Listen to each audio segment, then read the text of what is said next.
Thank you, everybody, for joining today's masterclass. This one is about show me the money, how to get paid more. And I know it is really tough times for lots of individuals.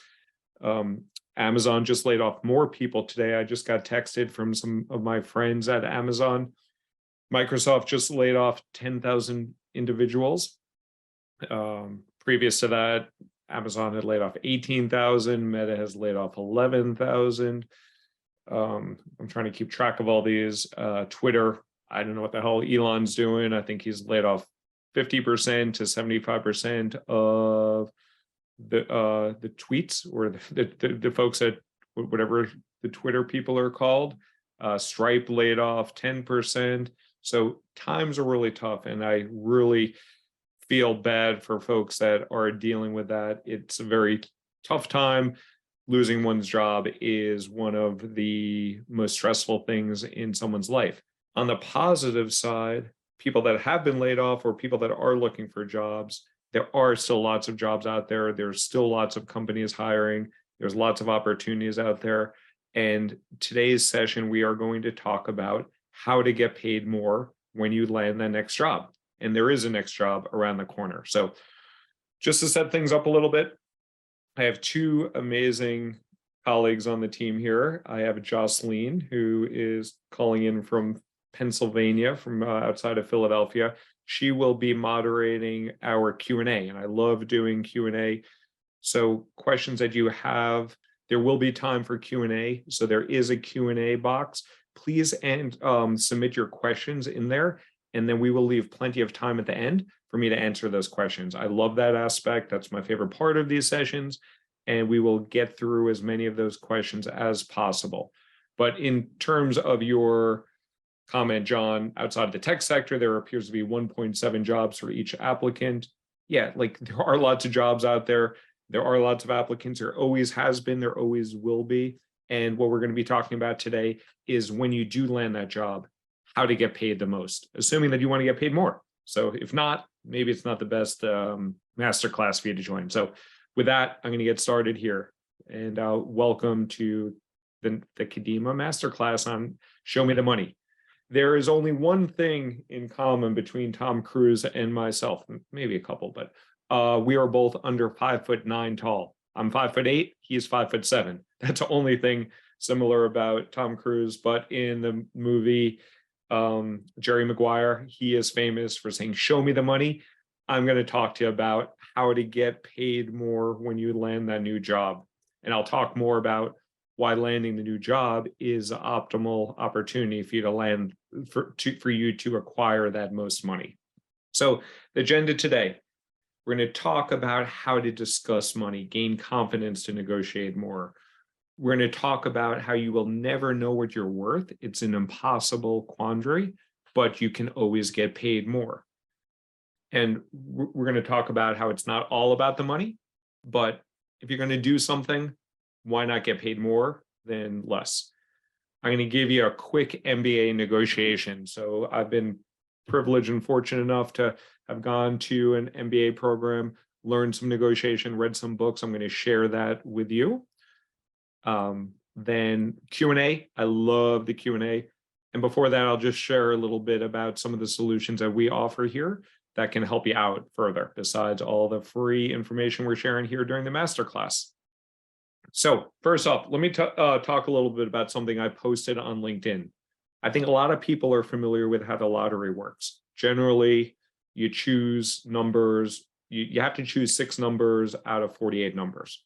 And if you happen to pick all 6 of those numbers correctly, you hit the jackpot. And as you can see the odds here, it's about a 1 in 300 million shot of winning the lottery.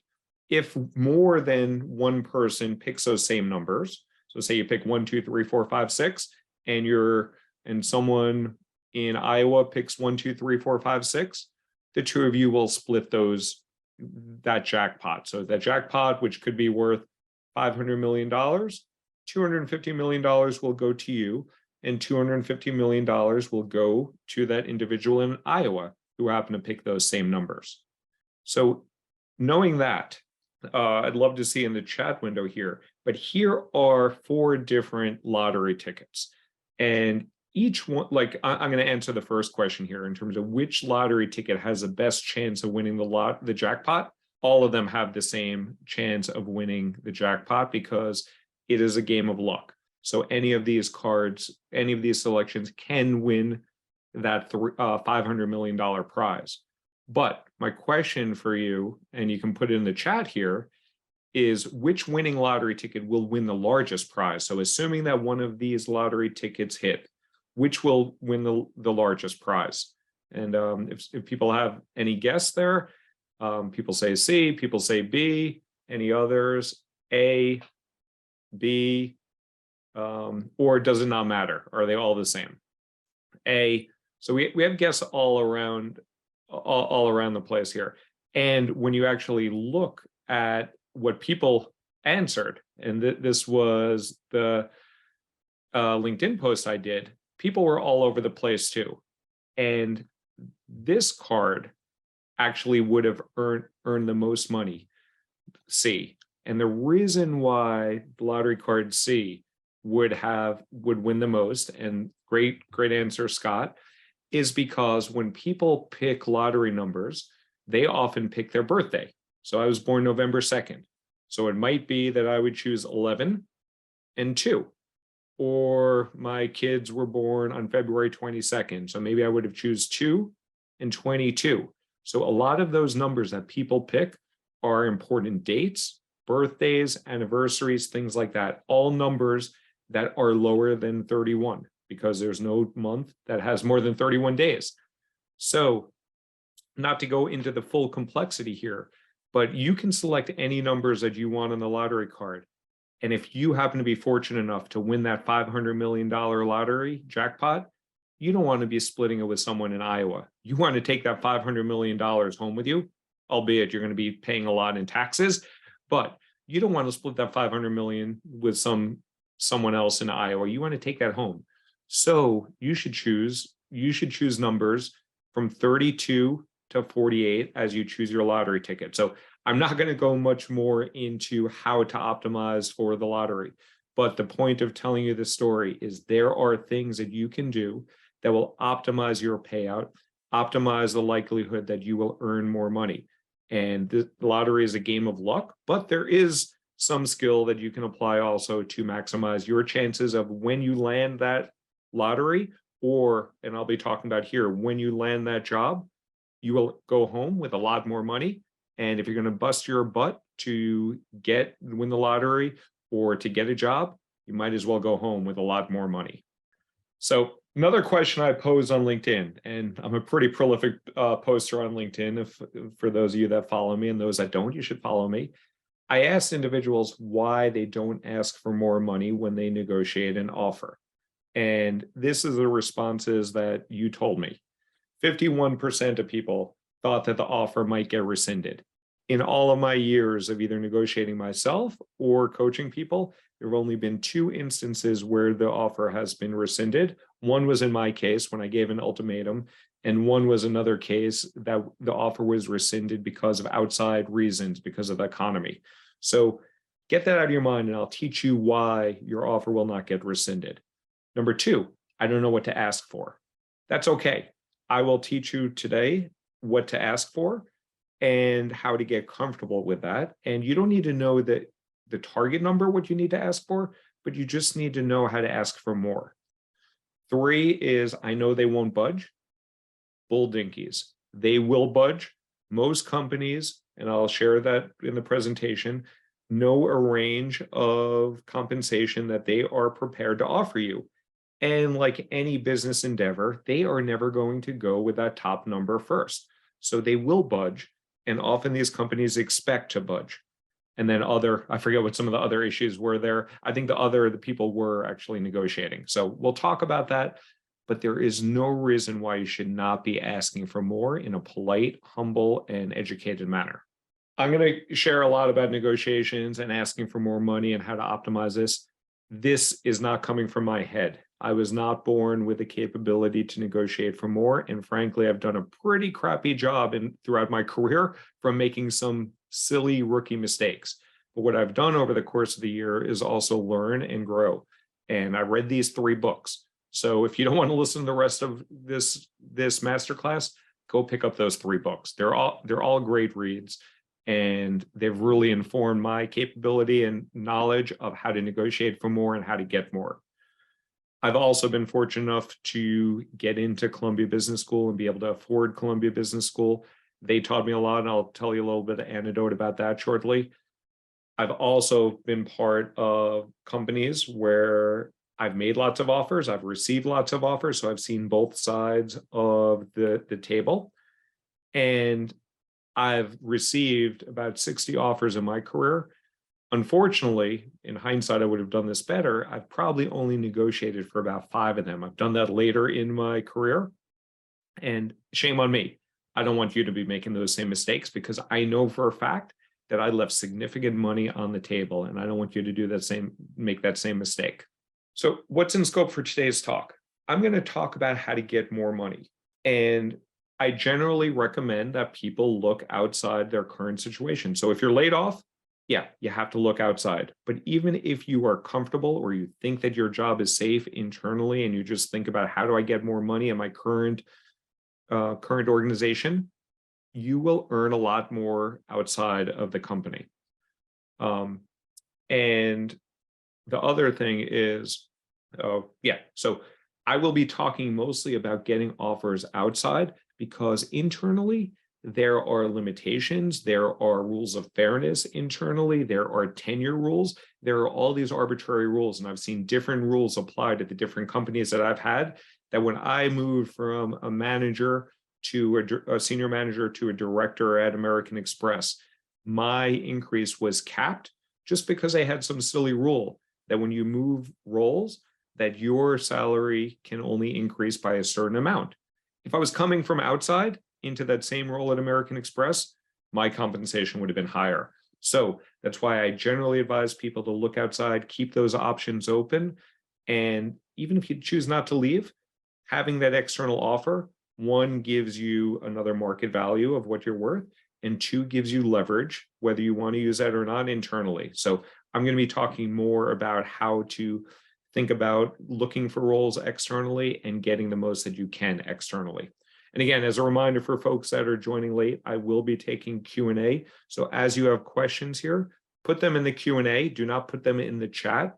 And Jocelyn will be moderating that at the end. So as you have questions, put them in there, and we will answer them all at the end, or as much as we have time for. People are often stumped. How much should they make? I don't know. You should make more. There are 4 great resources here. And by the way, we are going to send the slide deck out, so you don't need to take notes, but you can take a screenshot or whatever, but we're going to send the slides out for folks as well. But there are great resources out there that will tell you what you think. They will aggregate a lot of information and tell you roughly what you should make. But I would caution you looking at any of those. I posted something on LinkedIn earlier this week. I looked at those 4 resources. I looked at what I should have been paid at my last corporate job when I was a director of customer success at Salesforce. And the most accurate one said I should have been making $372,000. That was average. And the range was, I think it went up to $428,000. On that same post in LinkedIn, I posted my W-2. I posted what I was really making at Salesforce. It was $515,000. I'm not telling you that to boast or to brag. What I'm telling you that for is that these numbers are a guideline, but do not take them for a fact. They give you some insight. But if I looked at those and said, oh, I'm north of 428, I should be happy there, I would have cut my knees out from under me. So you can use those as for curiosity and some general insight. But the best way to find out what your true worth is apply for roles, interview for roles, get the offer, and that company will set your value. You do not need to take that value, but that company is telling you essentially what you are worth. So all those sites are good. I think actually levels.fyi is best for the tech sector. Comprehensive.io is a new one, which has gotten a lot of press recently. Salary.com and Glassdoor are good, but understand that they do not fully encompass what your previous value and experience was. and it's often confusing and confounding based on the exact title and the location. So you can use those as a starting point, but what I'm going to be teaching you today is how to get more. I will never be able to tell you how to get the most. That is almost an impossible number to figure out. Let me also share something else here, that there are systemic biases in recruiting. There are systemic biases in pay. There are systemic biases in society. It sucks. There are lots of reasons why. I'm not going to go into all of those now, but this is real data. If you look at the compensation breakdown between different races. So for whatever reason, well, actually, there's lots of reasons, and I'm not going to go into it here. If you have questions, I can talk to you what some of the key components are that are leading to this. But the same individual that is going for a job that is earning $1, like let's just say $100,000, and you're a white dude. If you are a black dude applying for that same role, you will likely earn $76,000 instead of that $100,000. Not just because you're black, but because there are systemic biases in the system that often obfuscate or confuse people on the information, and people don't know what to ask for. But there's lots of reasons why. But there are systemic biases out there, and you need to be aware of that. They can be overcome, but it's important to understand that these exist. And the same exists for women. It's actually interesting that black versus white is 76 cents on the dollar. Female versus male are 76 cents on the dollar. It just happens to be like that based on the Department of Labor statistics. And then when you bring in intersectionality, so you have a black woman or a Latinx woman, it gets even tougher. And those numbers become even more disparate between what a white dude earns versus what someone that has less information and less insight. So it's important to know that this market is not fair. It is not equitable, but there are, like, if you understand a little bit, you can start to level the playing field. But don't expect that the company is going to do it for you. You need to be doing it on your own. So I want to tell people it's not all about the money, but money can buy you stability. It can buy you healthcare. It can buy you education. It can buy you retirement savings. It can buy you vacation, charitable giving. Frankly, it is funding my ability to start Kadima. If I didn't earn the money that I did while I was at those tech companies, I would not be able to be investing in Kadima the way I am. And it builds generational wealth. And those that do not understand what generational wealth is, it is so that your children are going to be better off than you are, that they will not have to fight and scramble as much as you do. They will have more stability, more support, and more guidance. So it's not all about the money, but money solves a lot of problems. First off, and like, so when you do think about getting a new job and you do compare offers, if you're not comparing it all about money, and I do not suggest that you compare it all about money, you need to take some of these intangibles into play as well. The stability of the company, especially now where people are getting laid off all the time, it's something that people need to consider. Day-to-day activities, do those excite you? The brand name reputation of the company. So people that are getting laid off now from Goldman Sachs are at a decided advantage than if they got laid off from Joe's Bank, because Goldman Sachs has brand equity, and that will carry forward to your next job, whether you got laid off or not. Working with smart people, I dig that. It frustrates me when I don't work with smart people. Aligned with the product and services. These are all things that are important for you. I'd love a couple of answers here of what else is important for you as you think about a job outside of the money, outside of the stability, other things here. If anyone wants to put a couple of answers there. Elio talks about in the private sector, alignment to core values makes total sense. DEI, yes. Oh, I didn't even mention that here. DEI is huge. And I can go off about that at some point too. DEI is diversity, equity, and inclusion. Seat at the table, leadership. Leadership, I would caution you that you can choose companies that are more apt to have strong leadership, but I've worked at some pretty darn good companies, and I've worked for some pretty shitty leaders. So you can increase the likelihood that you'll work for good leadership, but you're not going to be able to guarantee that. Benefit packages, culture, all good things. So this is what you need to think about when you're thinking about your next opportunity. Adding value to me, yes, you should be getting value. And that's going to be a very nice segue, Randeep. I'll talk about that shortly, about how you should think about what you're getting paid and what you're worth, and not give a crap about what the company thinks you're worth. Because a company really is looking at you, they're looking at the ROI, the return on investment on you, and you should be thinking about the ROI that you're getting out of that company. So I'll share a little bit about how I've thought about my career and my progression. This is the 25-year journey that I've had. And over the course of those 25 years, I have increased my compensation from back on Wall Street to my time at Salesforce by 21 times. I'm not saying that everybody is going to repeat this, but what I've done is strategically think about my career decisions, especially later on in life after Amex. I really started thinking about, I can do anything I want, or I can do anything that someone would hire me for. I might as well be getting paid more for that. So this just gives you a little bit of context of that, not to say that these numbers should relate to you, but that same sort of multiplier effect can happen to you also if you take the right steps. The biggest inflection point that I took in my career was going from American Express to Google. I immediately went up by $62,000. I immediately went up by 37%.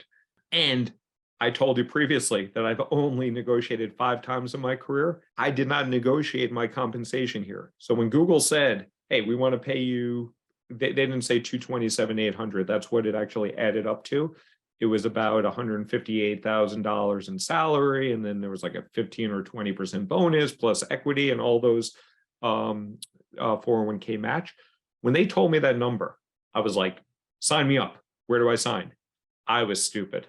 Because once I joined Google, I realized that people lower level, I came in as a level 6. I found out once I began managing people that I had a level 5 on my team that was earning more than me. I also saw how compensation is dished out, and the number that they offered me was not their final offer. But the thing to talk about here, the thing to really note here is when you move companies, you can see a similar jump. And especially whether you're employed now, where you have a strong plan B, or if you're not employed and you get a job, instantaneously, you're going to get paid more money, assuming that you're getting paid more than unemployment insurance. But the intent is really each step in the way, you should be thinking about getting better, getting more opportunity, and growing your career forward. The point of this chart is to show these are all the jobs I've had, all the companies I've worked at, all the bosses I've had. I don't put their names in here. I actually had a sheet where I actually had the names of the bosses in here. And Salesforce actually gave me a cease and desist letter because I posted that on LinkedIn and I gave a poor rating to one of my managers at Salesforce. So I no longer put the managers' names on here. But these are the companies I've worked at. And when you look at the yellow stars, these are places where I've had hiring authority. I've made offers to people, and I have seen what we can offer to the individual and what they accept. So I understand on the both sides. In each of these situations, I was offered something and I chose to negotiate or not. But in those stars, in 20, I think there's 24 stars here, I've seen when you make offers and how poorly or non-existently people negotiate their offer. And you are leaving significant money on the table when you don't ask for more. So let me just share this really outdated video because I want to talk a little bit about my time at American Express. And people, I think this video is from the 80s, so it's really aged out. It's only a 30-second clip, but I just want to show this. I do have flight 139 leaving in 20 minutes, but only in first class. I'll take it. Yeah, they're calling my flight. I'll be there.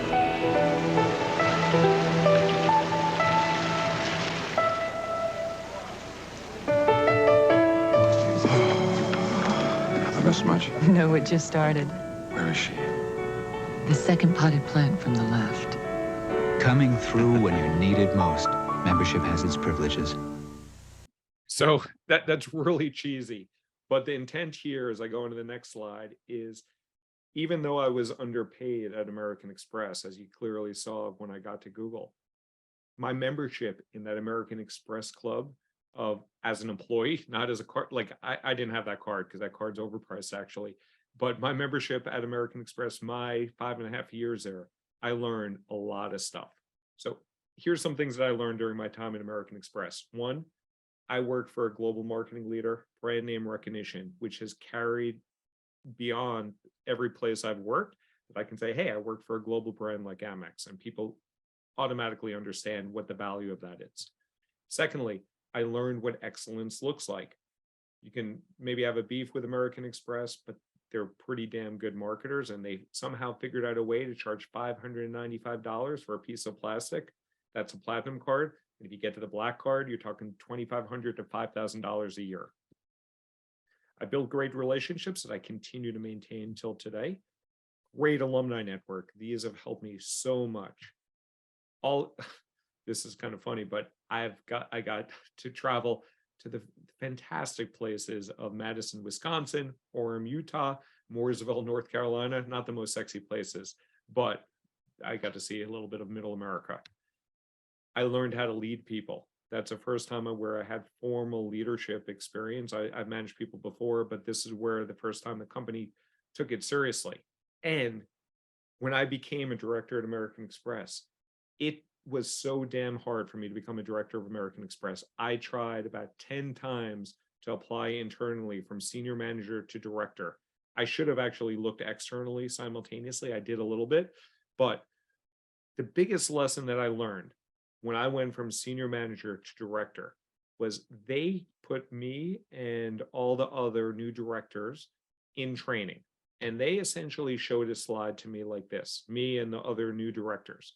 And what they were showing is you as a manager should engage your employees, treat them well, not because, well, partly because it's the right thing to do, but they showed a graph like this, that in the first 6 to 12 months that an individual is on the team, they are learning, they don't know what they're doing, they don't know what email service to use, they don't know who to work with. So that individual is costing the company value because they paid money to acquire you from talent acquisition, and that individual is not providing a lot of value because they're still learning the system. But your goal as a manager should be to keep that individual engaged and motivated so that you can keep them on that team in that role as long as possible, because then you get value to the company. So they were kind of teaching us this as a manager, as a director, of not only is leading people important, but it provides a strong ROI, a return on investment for the company. When I saw that, my mind immediately went to this. They did not show this chart, but this is how my mind thought. That, okay, great. I'm costing the company value for the first year or so in the role, but then the longer I stay in that role, the more value that company is extracting out of me. And I don't know about you, but I don't want my value extracted. I want to earn what I'm worth. So after that, I started to think about my career in this way. The 2-year rule. Every 2 years, you should be thinking about, are you going up in your role? Are you going over in terms of getting some sort of functional or regional experience? And if you're not getting either of those, get the hell out, or at least look outward, because that company is, I shouldn't say exploiting, because I did get value out of American Express after being in a role for a year or so. But the longer you're in that role, you're kind of getting stale. You're kind of giving too much value to the company. There's some times when you want to coast and you want to stay in a role for a long period of time. Maybe you have some sick parents at home, or maybe you just don't want to bust it. Totally cool. But just be cognizant that after you're in a role for north of a year, that company is getting a hell of a lot more value out of you than you are getting out of that company. So with that in mind, you can choose to look anywhere. I say, look at companies that pay well. And this is an example of what companies pay. So this is median compensation. So for those that forgot their stats, at Google, for instance, they have about 180,000 employees. The median number of employees there, the midpoint, 90,000 employees, are earning north of $296,000. That's a pretty good lottery ticket for you to win. And there are companies that pay well, and there are companies that don't pay well. And there's a list here that I have. People can follow up with me if they want this, but the companies in blue are tech. And I know people are concerned about finding roles in tech. There's plenty of good companies that are non-tech that have a lot of high median compensation.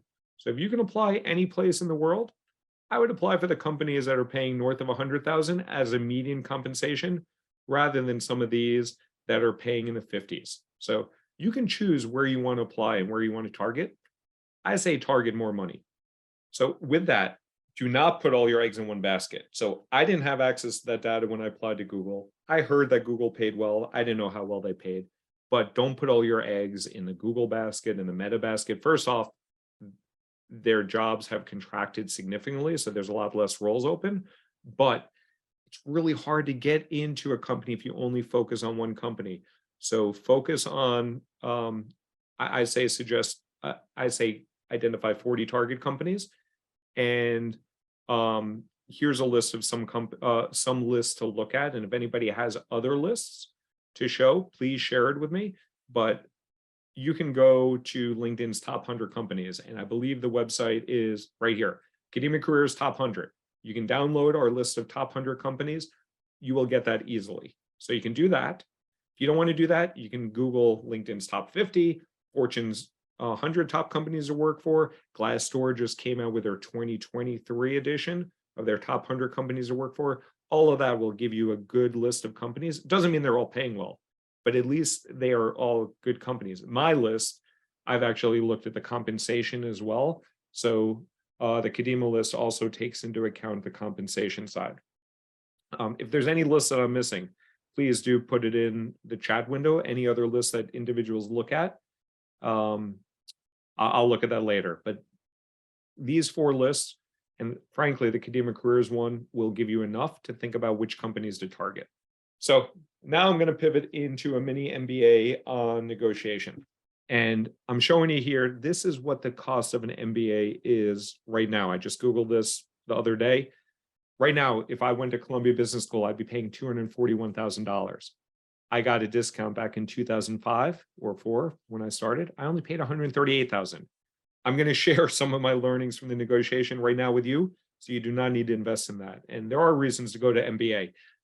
We can talk about that at some other masterclass, but I'm going to give you a $138,000 lesson in negotiations right now. First off, you need to understand your BATNA. Your BATNA stands for the best alternative to a negotiated agreement, or referred to as your plan B. So when I was at Salesforce at the end of my corporate career, when I was looking externally, I knew that I was still at Salesforce and that I had Kadima as a possibility too. So those were my plan Bs. So when I was interviewing with Stripe, and when I was interviewing with Adobe, and when I was interviewing with Microsoft, I knew that if I got an offer, and I got an offer, Adobe, I almost got the offer stage. I got an offer with Amazon during that process.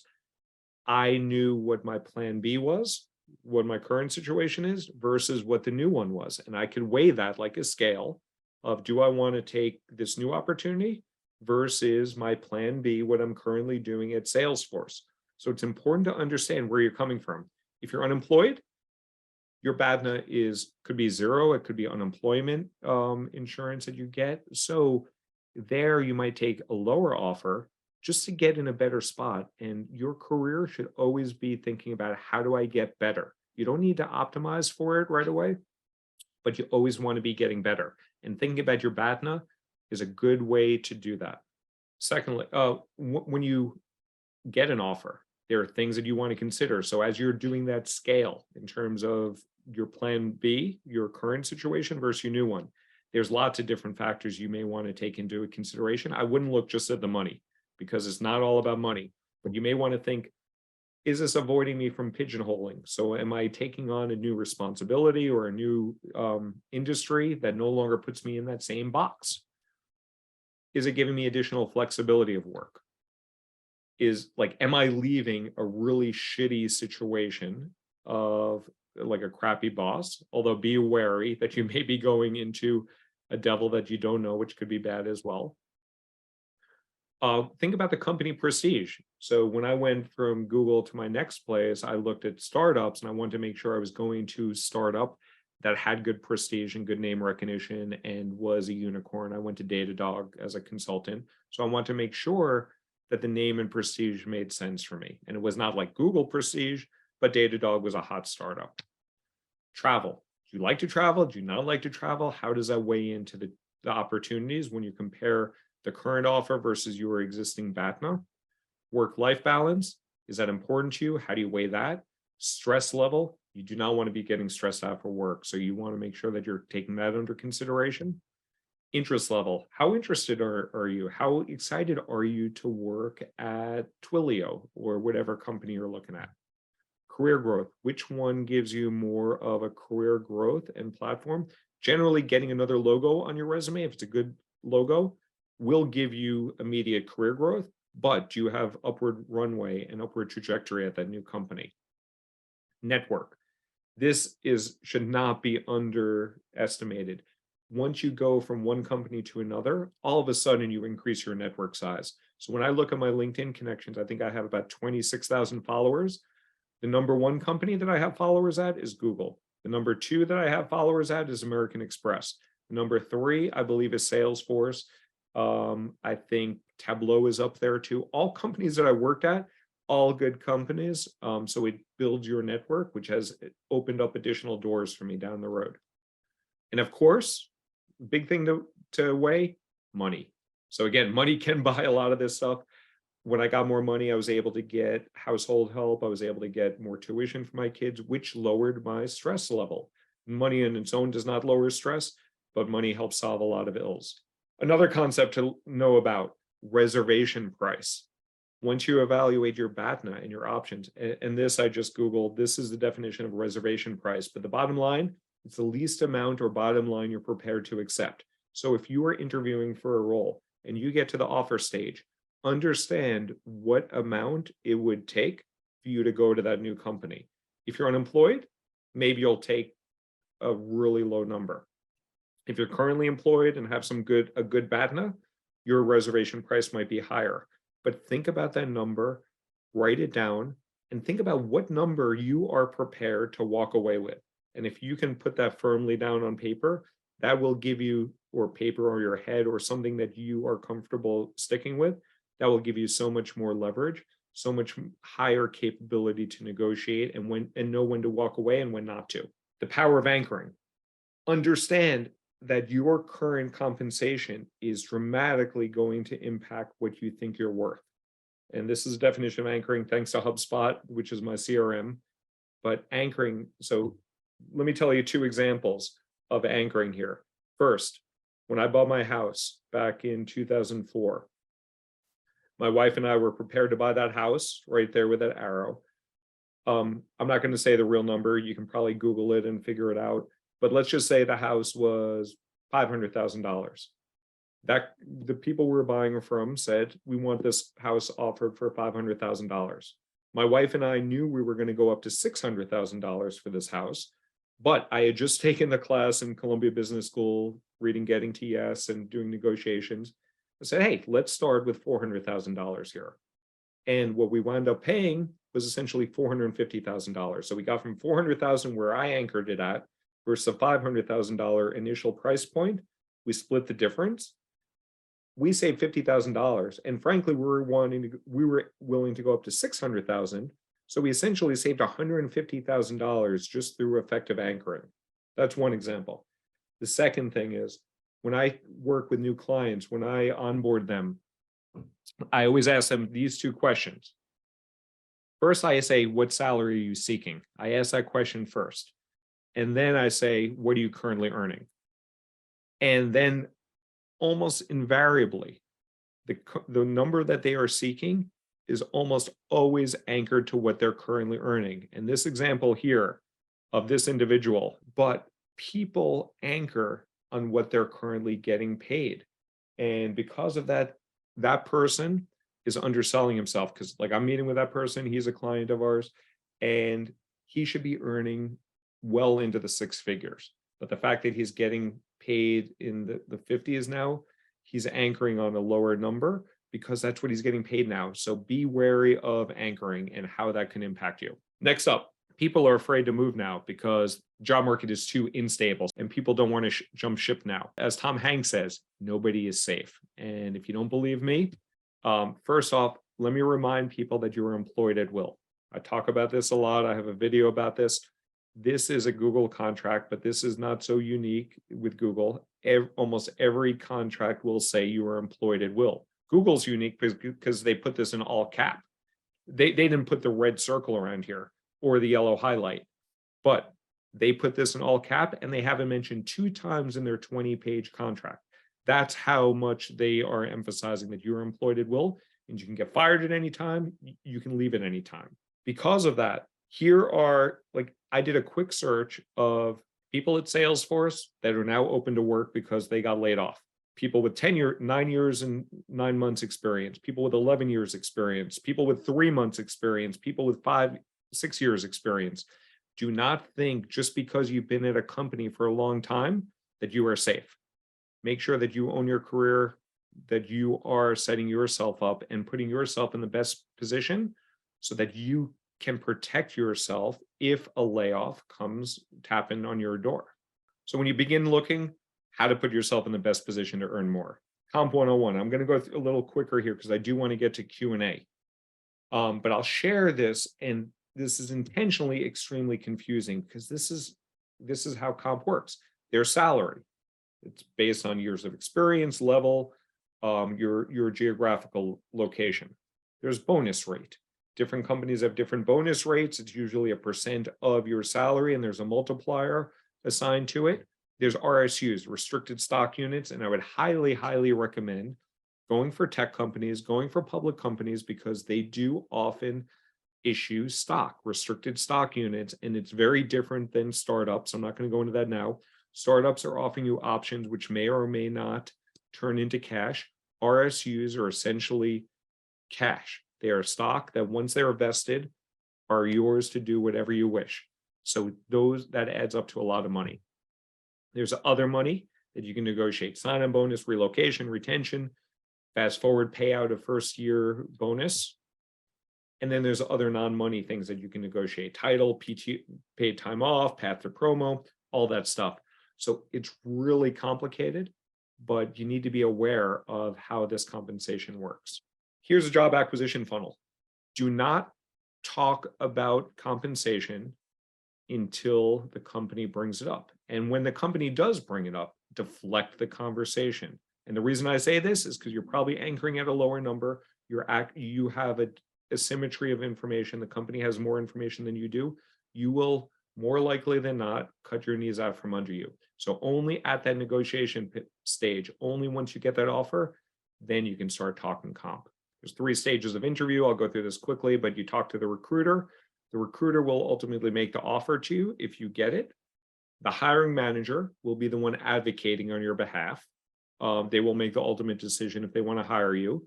And the loops are people that are going to weigh in on the decision whether to hire you or not. And again, avoid talking about comp except in very rare circumstances. And if you want to avoid talking about comp, this is what you do. So when the recruiter, and again, on this screen, the recruiter at stage 1 will typically ask what sort of compensation you're seeking. This is how you answer it. I'd like to get paid in line with the scope and impact of the role. If they push further, which they rarely will, I'm really excited to work at Spotify and don't expect money to be a concern. If they push further, say, I'm not familiar with how Stripe's compensation philosophy. Would you mind explaining it to me? They'll explain it to you. My hunch is your eyes will glaze over. What you say then is, thank you. Let me take that under consideration, and can I get back to you? They'll say yes, and they will never actually follow up with you to get back to them. It's worked time and time again. So deflect that conversation. Then there's a few exceptions to the rule. The exceptions when you should lead with a number is if you're confident that you're very well paid and won't move unless more money. You're inundated with interviews. So if you have 5 or more interviews that are actively underway and you're like, I'm really not excited about this company, you may want to give them a big number and say, hey, if you're not going to match this, I'm not going to waste my time. But again, if you don't have 5 interviews in the pipeline, I would take every interview you can. 3, if a take-home project that's been assigned will take you meaningful time. So once you get to a stage where they are asking you to do some work and you're not sure about the compensation, then you may want to talk about the compensation, because do you want to spend 8 or 12 hours of your weekend working on a project of something that you're not going to take? So those are the times when you should talk about comp. I'm not going to chime in here because I want to make sure we have a lot of questions coming in. But it's a rhetorical question. Why else would you want to discuss comp before the offer stage? If you have anything in why you think it's beneficial to talk about comp, I'd love to hear your answers in the chat. I won't have time to look at it right now, but do weigh in. Why else would you want to talk about comp when you have less information and less confidence than the company does? You do not want to have that conversation. It just puts you in a bad light. So another key thing to know, the first offer that you receive will not be the last offer. I have seen this time and time again. When I make an offer to people, I am given a range by the recruiter, and it might be like, okay, 100 to 150. And then they'll suggest, let's start with 110 with this person. I was like, okay. And that person may or may not negotiate, but they could have gone up to 150 in that case. So the first offer will not be your last offer. There's lots of confusion and complexity with this. It's dependent on what location you're in. It depends on what level you're on. It depends on how much that company wants you, what other candidates they have. But almost always that first offer will not be your last offer.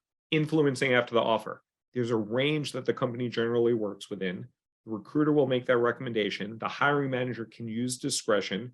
And if they really love you, they can go up the chain and get permission to go even higher beyond that range. That's rare, but I have seen that happen. I have fought for people before, but that is rare. But there's almost always a range that the recruiter and the hiring manager working together can approve and sign off on. Key ways of influencing.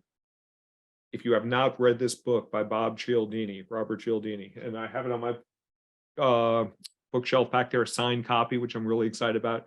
There are 7 ways that you can influence people. I'm not going to go into the depth here, but check out his book. He's just on a podcast now with what's it called? Hidden Brain. If anyone listens to that podcast, great podcast. He's interviewed there on the latest episode. But reciprocity, giving something to someone, they will give it back to you.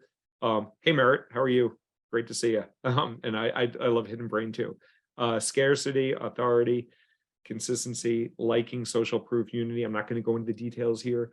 If you don't want to read the whole book, it's a big book.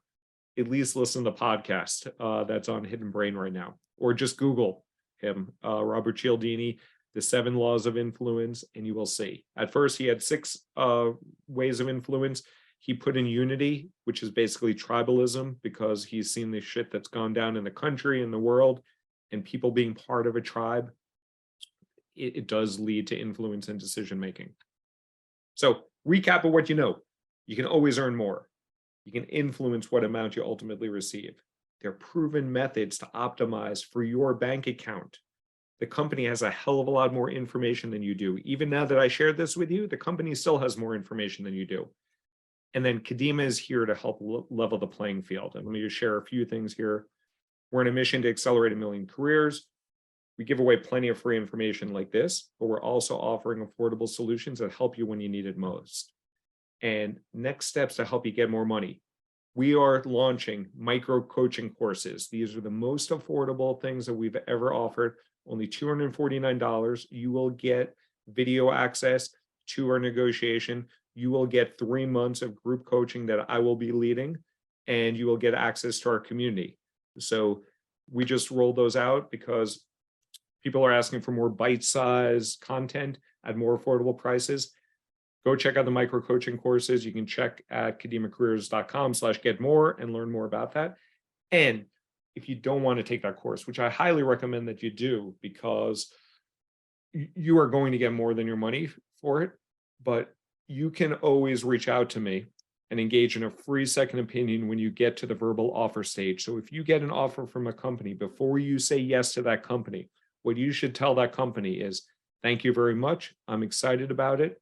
Can you please send it to me in writing so that I can talk it over with my partner? And then you reach out to me. I'll be your partner. There is no cost to a free second opinion, and I've helped people get up to $143,000 more.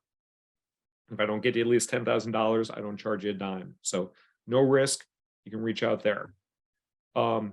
Here's our first micro coaching course, lifetime access to specific strategies, templates, 3-month access to group coaching led by me. So I'll be hosting those on a bi-weekly basis, access to the Acceleration Nation community so you can help get support from other folks.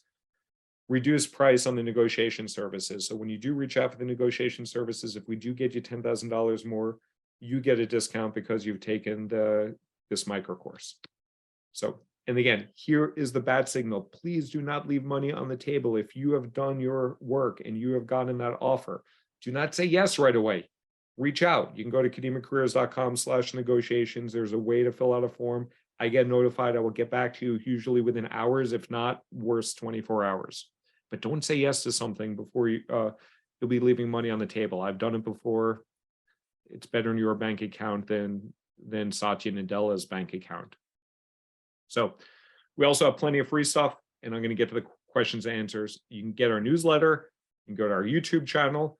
You can get our Sick podcast, our Sick Career podcast, which is awesome. It's really picking up a lot of interest. You can follow me on LinkedIn. I'm easy enough to find there.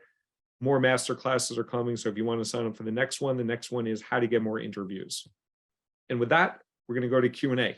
So went a little bit over in my spiel. Sorry about that, but I can go over here as well. So Jocelyn, I'm going to give you a couple of minutes here to look at all the Q&A and tee up the questions that you might have for me. And as soon as you're ready, Jocelyn, go off mute. I know sometimes you forget to go off mute, and then fire away with a question. All right. The first question is, it's kind of been asked in multiple ways. What if you've already provided a range in the process? So if you've already started the process and you've already cut your knees out from under you, that's okay. Just try not to do it again in the future. Be mindful of that range. Whatever the highest part of that range is, that will likely be your starting point. But do not talk about compensation again until you get the offer.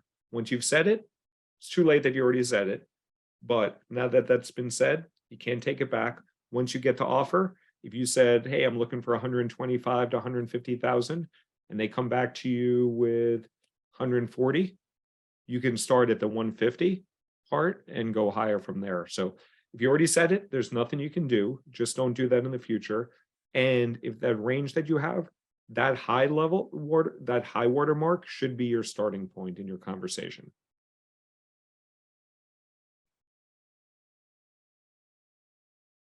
And your next question is, how do you validate your worth if you've been out of work for the months prior to receiving an offer? So first off, the company is going to validate your worth by making you an offer. You can look at some of those resources to get a sense of what you're worth, but ultimately you will be paid market rate of what a company is willing to pay you. So that is why you should emphasize your strengths. So if you worked at good companies, if you've gone to good schools, if you've worked with senior leaders, you should make sure that they are aware of that during the interview. And as you interview, you can actually influence the value that you are paid. So if you kick ass in the interview and you wind up being the #1 candidate that they decide to make an offer to, once they make that offer, you have leverage. So it's impossible to know your worth. I gave you 4 resources before: levels.fyi, comparable.io, Glassdoor, salary. You're never going to know your true worth. But what you want to do is always get more. So, and if you're out of work, again, going back to the BATNA, your BATNA right now is $0 of compensation, assuming that you're not working. Maybe you're doing some freelance stuff or some other things. But think about what your BATNA is, your plan B, and you want to be getting more than that. You want to consistently be increasing your worth. You are never going to know what you're ultimately worth. It's impossible to know. It's a very inefficient market, but you can always get more. Okay. Next question. Someone was asking about counter offering and that Mhm. it's considered like you're a chump if you don't counter offer when they receive your first yes. Are there times you shouldn't counter offer at the beginning? No, there's no downside of doing it. You need to do it in a polite and humble and appreciative manner. But if someone is offering you 125, why not say, well, thank you, I appreciate that. I was really looking for 150 to 175. Is there anything else you can do? Worst they say is no. They are not going to rescind the offer if you do it in a polite, informed, and humble manner. So there is no downside of countering and say, hey, is there anything you can do here? Worst they say is no, we can't do anything else. And we have another person. If you don't take this, we're going to give it to someone else. Then they won't counter. But most of the cases you can counter. Okay, now there's a lot of questions about salary ranges that are now displayed for certain Yes. jobs. Is it even possible to negotiate outside of that range if it's already displayed? Hell yeah. Those ranges are inconsistent, inaccurate, and sometimes just wrong. And I can tell you that because when I was at Salesforce, we had to start disclosing those compensation ranges because we were hiring all across the world, including Colorado. And Colorado was the first state to have the requirement for transparency of compensation. And I can tell you that the numbers that we put out there were BS. And we would go higher than that. And some companies are talking in those ranges total comp, some are talking salary, some are talking ranges. I think Netflix puts from 100,000 to $1 million for a role. You can do not put a lot of credence on those numbers. Just it's adding more confusion into the process and it's intimidating people. Do not look at that and be scared to apply for a role. Please don't. Okay, another question. When they ask you about your current compensation, how do you handle that? Great question. I should have brought that up. Most states and most jurisdictions, they are not allowed to even ask that. So if they're probably not asking that directly, or if they are, they're probably doing something illegal in most jurisdictions. If they do ask that, there is no way that they can actually ever confirm that. So you can be vague, you can give them a big range, but do not tell them that number. That rule did not used to be in place. So when I was asked at Google what my compensation was, I told them honestly, and that anchored them at a very low rate, which led to a lower compensation for me when I got that Google offer. So you will not often be asked that. They will probably say, what are you seeking? They should not say, what are you making now? If they are, you can be vague, you can exaggerate. There is no way for them to tell that number. Like when they do a background check on you, they do background checks to make sure you were employed at the companies you say, that you were at the title that you said you were, and there's a little vagueness with the title. And if you graduated or didn't graduate, if you did not lie about that, but there's no way that they can find out what you got paid. They're not even allowed to ask for that in most markets. And again, depending on what country that question's coming from, the rule may vary. But in the States and in most jurisdictions and in many countries, you're not even allowed to ask that question anymore. Okay, and another question. If you are not working at a US company, do all of these same negotiation strategies apply? Yes, I hired people in Ireland, I hired people in Australia, I hired people in Russia, I hired people all over the place. There are tighter bands sometimes in terms of what the range is, but I've almost always had ranges of compensation and people can always negotiate. I've negotiated with people from Singapore and she got more money out of us, which I actually don't. When people negotiate with me, when I was a hiring manager at these companies, I didn't care if I'd give them more money. If I was excited about them, I didn't care about going to the top end of the range. it's not my money. And if I really wanted the person, I would go higher.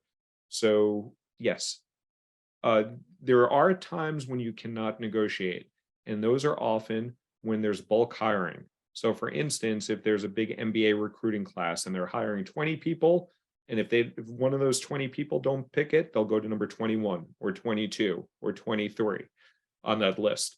In those cases, you have no leverage, no ability to negotiate. But every country, every area, yes, you can negotiate. And worse that they say, if you ask in a polite and humble manner of, hey, I was expecting to get more. Here's some data that I have that says that I should earn more. What can you do on the compensation? They will either tell you that, hey, this is our max level, we don't negotiate, this is it. Or more likely, they'll say, hey, let me get back to you and see what we can do. Okay. Do companies usually match other offers? Usually, so it depends. So I wouldn't say that there's a usual. It goes down to how much they want that individual. So I would almost always, if you are interested in staying at your company and you get a competing offer, it almost always benefits you to share that if you would consider staying there. And there are companies that would negotiate, and I, as a manager, would work internally with HR, and I would have to get certain approval. I had someone when I was at Salesforce, she got recruited by TikTok. She was one of my highest performers. TikTok paid her a shit ton more money than she was getting at Salesforce.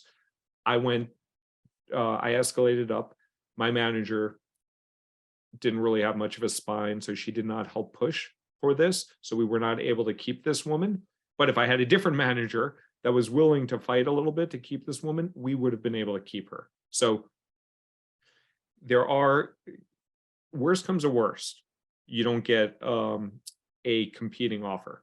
But best situation, then you get into a salary war between two different companies over your talent.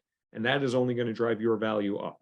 You need to think about, if you stay at that company, how you then are able to communicate that you're committed to that company, because there might be a challenge. There might be some concern there, but there are ways to do that. I've seen it work. So yes, you should, if you are willing to stay at that company, you should be transparent with where you're going, especially if it is something attractive, and what sort of compensation you have, and see what they say. Okay. What components of salary should be negotiated hardest on? Salary or perks, RSUs, etc. Yeah. So from the candidate's perspective, the best thing to get is actually a higher level. So if you can get a higher level, so say that they're offering you a level 6 role and you can negotiate up to level 7, that resets everything, your salary, your bonus, your RSUs. That is also the hardest thing to negotiate. So that's what you should aim for. Secondarily, you should negotiate for salary. And the reason I say salary is it starts you at a higher level. The bonus rate is tied to that, and that helps you. Bonus rate is usually very hard to negotiate because usually that is formulaic with a company and they won't change the formula or the algorithm for you. Sign-on bonuses are fairly easy to negotiate. They will give you cash pretty easily, and RSUs are usually restricted stock units are fairly easy to get. But from your perspective, the hardest, you just want to get more. But if you can choose, you want to get the level first. You want to get probably salary second. Depends on the company. Maybe you want the RSUs. And the RSUs are restricted stock units, even though they are not fully vested right away. And you maybe not stay with that company for 3 or 4 years or whatever that vesting cycle is. You can take that information and then you can leverage that in negotiations for your next company. So I would fight for level first, salary second, RSUs third, sign-on bonus, relocation bonus, other things like that fourth. But you're probably going to get retention, the sign-on bonus first. It's going to go the reverse order of what you want. But as long as you're getting more, it's more money in your pocket rather than Sergey Brin's pocket or I don't know, whoever, whichever CEO you're dealing with, Andy Jassy at Amazon. Okay, and then another question, as a contractor, you can earn a lot more than a permanent employee. How do you negotiate that if you've been a contractor? So if you're a contractor, some companies are more apt to convert contractors to full-time. So different companies have different policies. Google made it really hard. Facebook made it kind of easy. It depends. You need a way. You might get paid less from a total comp perspective, but you might get more in terms of total value because you're getting benefits and retirement benefits and healthcare and things of that nature. So then you got to weigh, do you have a partner that you're getting benefits from? And if you're getting benefits from a partner, it might make sense for you to be a contractor, because you're going to get probably more cash. So you have to think a little bit more about how much benefits and stability matter to you. But frankly, jobs are less stable now than they used to be. So a FTE, a full-time employee, a W-2 employee used to be more stable. And it generally is, because it is hard to fire people and terminate people. But as you're seeing with Microsoft laying off 10,000 people today, they're probably keeping a lot of their contractors. I don't think they cut a lot of their contractors, at least what I read.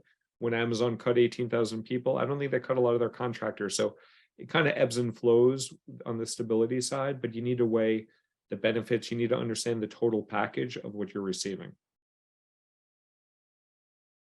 Okay, were you able to correct your comp error after you got hired at Google, and how did you do that? Yeah, so probably 2 or 3 years later, when I had a manager that advocated for me and supported me, and saw that there was that inversion. They call it an inversion, when someone lower than you is getting paid more than you. I was getting paid more than him on a total package. I think I might have been a 7 and he was a 6 then, or a 6 or a 5. But I had someone that advocated for me, and that actually created a very good anchor. So this person at a lower level, I think, was making about, I don't know, let's just say 170 at the time, and maybe I was making 165 at the time. That helped me jump up pretty significantly, because they're like, oh, if this person lower than you is making $5,000 more than you, you should be making $25,000 more than him. And that boosts me up. But it really took advocacy. I wasn't even fully aware of it at the time until my manager, who advocated for me, told me about that. So it was happening for many years, and I wasn't actually fully aware at first until later on. So it takes advocacy. They are not automatically going to do it. And one of the biggest factors of your compensation is your manager. Once you're at the company, they are going to have a lot of discretion on what your annual increases are, what your bonus is, what your equity allocation is. And if you do not have advocacy and support from your manager, well, you should be looking outside of the team. Okay, do you have strategies to overcome ageism during the hiring process if you're in your late 50s, early 60s, and getting more money? Yeah, I love this question, and I get this question at almost every masterclass. Age is in your mind. Age can work for you.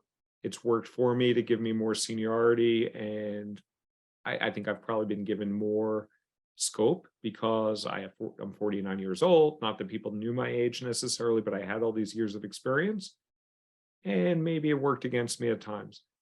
Age is in your mind. People are not like, I have seen people get hired at all different ages, at all different levels. When I worked at these companies, I was reporting into someone who was 40 years old, who reported into someone who was 57 years old, all white people, by the way, all the way up the chain of command, who was reporting into someone who was 55 years old, who was reporting into someone who was 60, who reported into 55, who reported to Mark Benioff, who I believe is 54. So the age can work to your advantage in terms of seeing experience and business maturity. Companies are real, like, I have not seen, and I've hired a lot of people at lots of different companies, I have not seen ageism really work against people. What I have seen work against people is not having the industry knowledge not having the industry insight, not having the industry expertise. So I personally have not seen age be a factor. I've hired people older than me. I've hired more people younger than me as I've gotten older. Like when I was at Salesforce, I hired this guy who was 60 years old, and he told me during the interview, I would not necessarily tell someone this, but he was very transparent. He's like, hey, I'm looking to find a company that I can retire at. That worked fine with me. I don't need him to be on my team for 10, 20, 30 years, but I hired Don anyway, and he was a fantastic performer. There might be some people that have bias against that, but they're going to be people that are biased against women. They're going to be people biased against Latinx people. They're going to be people biased against everyone. And you got to shake it off. I don't think there's systemic bias based on age. I think there's much more systemic bias based on race and gender. But there is bias everywhere. You can't stop that. But if you are letting age be a factor that stops you from going forward, that's on you. Okay, and to wrap it up, I have a sort of a compliment with a question. Elio says, you're giving us amazing and valuable info. Aside from signing up for a course, how can we repay or pay it forward for you and the organization? Well, Elio, I really appreciate that. If you can like my stuff on LinkedIn, that would be awesome. If you can subscribe to my YouTube channel, we put great content out there. So this is live, but you can watch stuff on replay. So you can go to our channel, the YouTube channel, go subscribe there. Tell your friends about all the great information and insight that we have. And when I created Kadima Careers, it was honestly like not to make money. I do need to make money because I do need to pay my mortgage and all that good stuff, but it was really to accelerate careers. So if you know people that are looking to accelerate their career, to own their career, to take charge of their career and stop being at the whim of the company, let them know about Kadima Careers. Let them know about me. It's more about Kadima Careers. And we're providing tons of information. I keep getting yelled up on my team that we're giving away too much stuff for free, whatever. It would be nice to get paid too. So, like our courses, like we designed this course that is fantastic. This micro coaching, you will get access to me on a bi-weekly basis. You will get access to our private LinkedIn chat for only $249. So do sign up for that stuff. We work with you in different ways also, more dedicated personalized coaching. So just tell people, that would be awesome. And if you like my stuff on LinkedIn, thumbs up it. Even if you don't like it, comment and let me know why you don't like it. I don't need people to agree with me all the time. Anything else, Jocelyn? Well, we did get some questions just now. I have a few more. I have some more time. We still have a shit ton of people on the call here, which is great. Either you have nothing better to do with your day, or I'm sharing some valuable information, hopefully the latter. Okay. What's an appropriate sign-on bonus amount to ask for? Great question. The more, the better. The more, the better. There's no approach. It really depends. The more, the better. I've had people get $25,000 sign-on bonuses. I was able to negotiate for myself a $200,000 sign-on bonus, but they would not be able to do that all in 1 year. So they suggested 1 year, like sign-on bonus right away, and then another 100K at my 1 year anniversary. That was with a company I did not wind up taking the offer with. Not because of the sign-on bonus. The sign-on bonus was quite nice. The more, the better. And that company said we could not go over 100K in the sign-on bonus, so we need to split this up over 2 payments. I was like, fine, whatever it takes. So the more, the better. Okay, would you take a position at a lower salary to get the title, like CIO, for example? Nope. I would take a lower, no. Titles are bullshit. I give people no, titles are bullshit. I would maybe consider taking lower comp at a better company.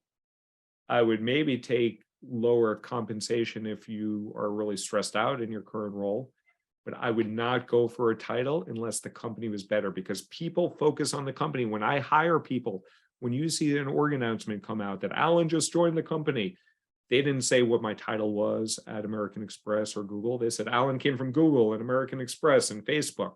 That's what they say. No one knows my title. Go for the brand name recognition of the company. Go for money first, because money will pay your tuition, will pay your retirement savings, will build generational wealth.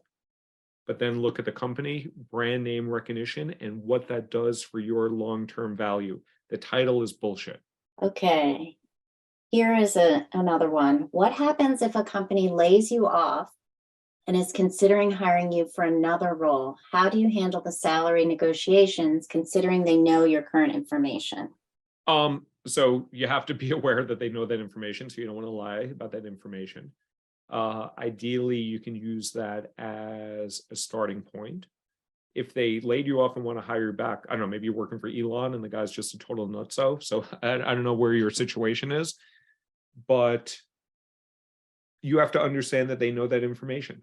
And you can't hide that information. What you can do is make yourself more scarce and attractive. And going back to Bob Cialdini and his powers of influence, you should not wait just for that company. You should look for other opportunities and get other offers that give you more leverage. So the company is going to know that information about you, but doesn't mean that you need to be waiting just to go back to that company. You should expand your search and build your leverage. And I see Okay. Daniel has a question here that he put in the chat. Daniel, I'll answer this. The question is a micro coaching course only focused on negotiating salary or also for the job search and interviews? So the way we broke down these micro courses is we focused on the 3 primary areas that people have struggled the most with. In my 2.5 years of doing this and my career, people have trouble either getting the interview, so getting in front of the human. People are getting interviews and not getting the offer. So we have a course on getting more offers. And then people are intimidated and turned away from negotiation. So we have one about getting more. So we have one, get more interviews. And we talk specifically about how to get in front of a human and get more interview reps. We have one about getting from the interview to the offer stage.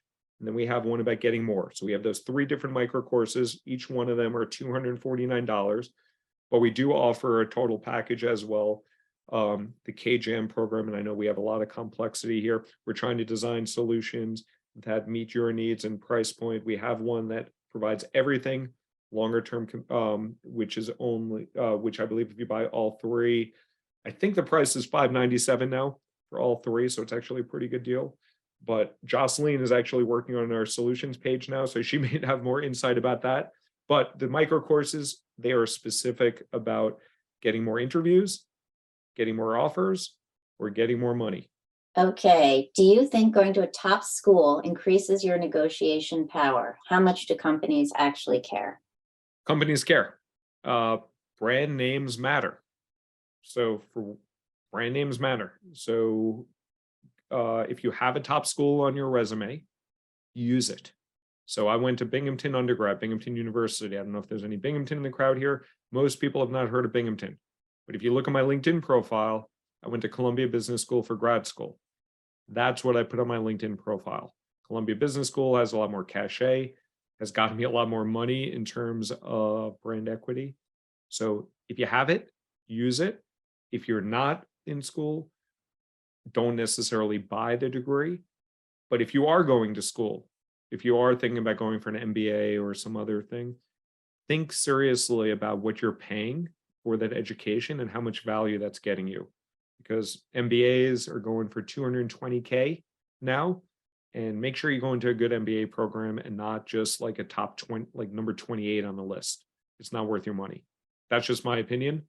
But also as a hiring manager, if I see someone come from a top school, that gives them some cachet. If someone just has an MBA from, I don't want to say a school here and upset people, but a school outside of the top 30, it's not going to really, like even the top 20, it's not worth your money, in my opinion. Okay. Do you coach people on switching careers?